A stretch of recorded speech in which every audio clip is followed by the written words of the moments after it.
Well, that was available to anybody and everybody. Mm-hmm.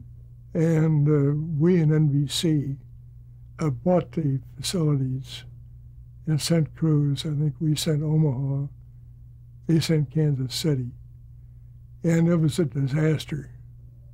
Eisenhower insisted on working in an open wagon in a park, and a heavy rain hit.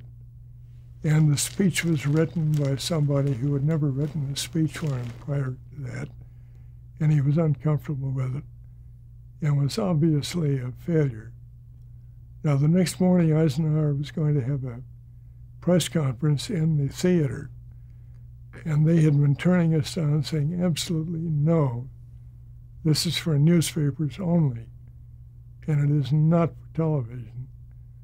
I talked to our man in charge the night before, and said, don't give up, we're still working on it. I found out the next morning he had moved all of his hardware over into the lobby of the theater, so it was all set to move in. This Eisenhower still had not given in at all.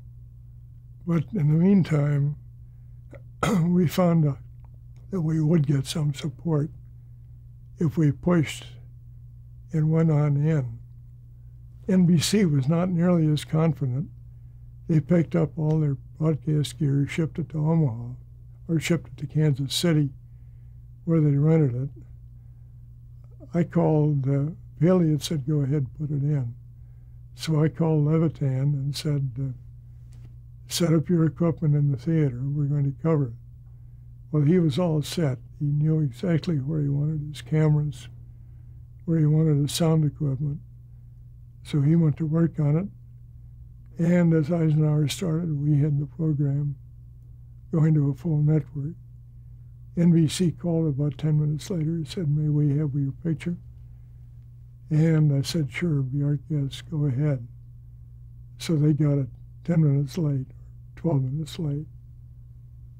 So you essentially crashed the meeting, right? We crashed, to their advantage. Certainly. Yeah, now I'm not sure whose decision it was not to fight us on it. Somebody in the Eisenhower organization apparently saw what a bust the speech in the park had been the night before and thought this might be an opportunity to recover some ground. And they might have let Paley know that. Paley called me and said, are we covering the press conference? I said, we're all set to go. He said, all right, good enough. Well, that was all I needed.